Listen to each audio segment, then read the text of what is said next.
In Module 8, we're going to talk to you about fittings and appliances. And just to reiterate what I said in the introduction, it's a bit of a, I don't know, a lost opportunity or a problem to some extent. If you put all this effort into building a wonderful, efficient green home and the owners pump it full of energy guzzling, old, inefficient appliances, and it's still an expensive house to run, or that they have such a taste in lighting and heating and cooling and that it just doesn't function well. So these are things you actually want to pay a bit of attention to as well. Like all things green home, a bit more thought than perhaps the rest of the market is doing. The first one to talk about is in terms of electrical. Now obviously you can get prime cost items like your ovens. You can get more efficient and less efficient versions of those, and there are a number of websites and facilities that help you compare models.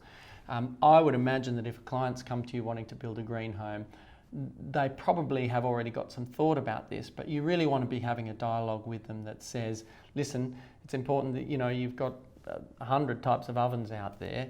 Why don't we get the one that's well insulated and energy efficient as well? I mean, apart from anything, your kids won't burn their hand on the door or whatever, but it will help keep the running costs down. Same with mechanical heating and cooling. There's a big range of devices out there.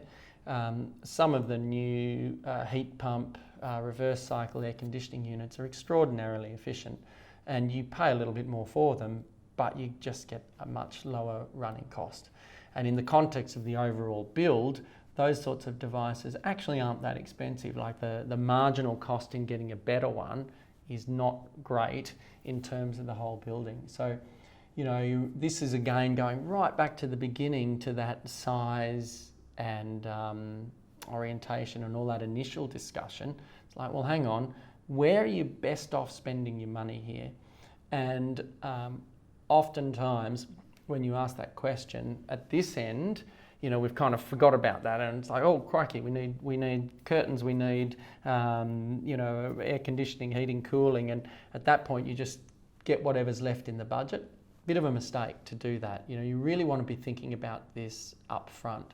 Now, in many parts of America, you guys are very good at that. You have a strong culture of developing that heating and cooling plan and that central heating or cooling unit, which doesn't really exist like that in Australia. So, I'm anticipating for you guys that it actually works out, probably differently and probably quite well. But I guess don't put that at the end of the discussion. You want to be pulling that into some of the early discussions with clients as well.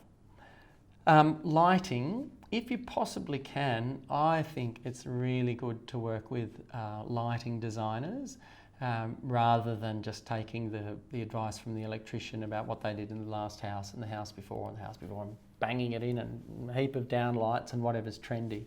A good lighting designer will add a lot to the livability and the enjoyment of the home, and they will know things about the technology that make a real difference, like the C factor for lighting, and how that affects the human eye and how that affects your mental state.